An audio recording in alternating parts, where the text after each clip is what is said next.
Izenzo zama-26. Khona u-Agrippa wathi kuPawulu, "Uvunyelwe ukuba uzikhulumele." UPawulu wayeselula isandla, waziphendulela wathi, "Maqondana nakho konke engimangalelwa ngakho ngabaJuda, Nkosi Agrippa, ngizibona nginenhlanhla, ngokuba ngiza kuziphendulela namuhla phambi kwakho. Ikakhulu lokhu uyisazi sawo onke amasiko nokuphikisana kwabaJuda, ngalokho ngiyakunxusa ukuba ungilalele ngokubekezela. Inkambo yami kwasebusheni eyaba sesizweni sakithi naseJerusalema kwasekuqaleni bonke abaJuda bayayazi, bengazi kwasekuqaleni, uma bethanda ukufakaza ukuthi ngangihamba ngehlelo eliqinileyo lenkonzo yakithi ngingumFarisi. Kepha manje ngimi ngimangalelwe ngenxa yethemba lesithembiso asenzayo uNkulunkulu kubo obaba, ezithemba ukufinyelela kuso izizwe eziyi12 zakithi, zikhonza ngesineke ubusuku nemini, ngalelo themba, Nkosi, ngimangalelwa ngabaJuda. Kungani kube yinto engakholekile kini ukuthi uNkulunkulu uvusa abafileyo na? Kepha mina ngokwami ngangithi ngifanele ukwenza okuningi okuphambene negama likaJesu waseNazaretha. Lokho ngase ngikwenza-ke eJerusalema, mina ngabafaka abaningi kwabangcwele ematilongweni, ngiwatholile amandla kubaphristi abakhulu, nalapho bebulawa ngabalahla ngevoti lami. Nasemasinagogeni onke kaningi ngabajezisa ngibacindezela ukuba bahlambalaze, ngahlanya kakhulu ngabo, ngibazingela kwaze kwaba semizini yabezizwe. Kwathi lapho ngisaya eDamaseko ngamandla nangokuthunywa ngabaphristi abakhulu, emini enkulu, Nkosi, ngisendleleni, ngabona ukukhanya okuvela ezulwini, kudlula ukukhazimula kwelanga, kungikhanyisela nxazonke kanye nababehamba nami. Kwathi sesiwile phansi sonke emhlabathini, ngezwa izwi likhuluma kimi ngolimi lwesiHeberu, lithi, "Sawulu, Sawulu, ungizingelelani na? Kulukhuni kuwe ukukhahlela ezinkandini." Kepha mina ngathi, "Ungubani, Nkosi na?" Inkosi yathi, "Mina nginguJesu omzingelayo.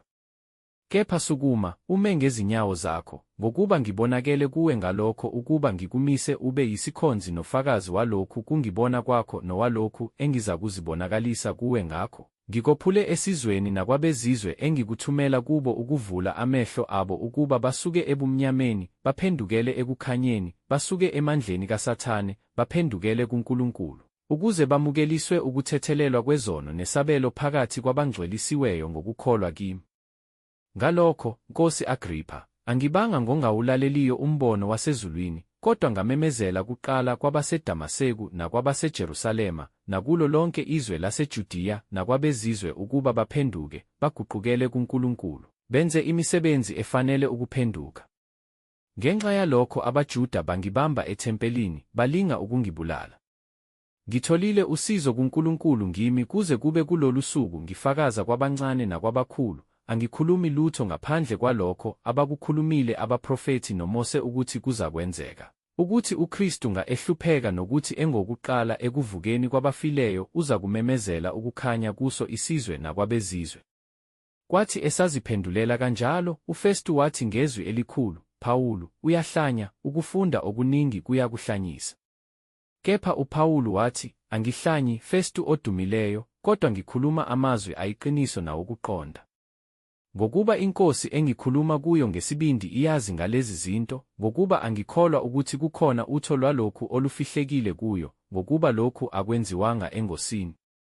Nkosi Agrippa, uyakholwa ngabaprofethi na?" "Ngiyazi ukuthi uyakholwa." U-Agrippa wathi kuPawulu, "Kusilele kancane ungivumise ngibe ngumKristu." UPawulu wayesethi, "Bengingafisa kuNkulunkulu ukuba, noma kukancane noma kukakhulu, kungabi wena wedwa kodwa bonke abangizwayo namuhla babe njengami, ngaphandle kwalezi zibopho."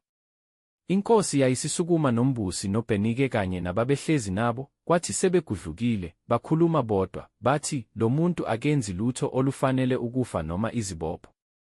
Kepha u-Agrippa wathi kuFestu, "Lo muntu ngabe ekhululiwe, uma ebengalidluliselanga kuKesari."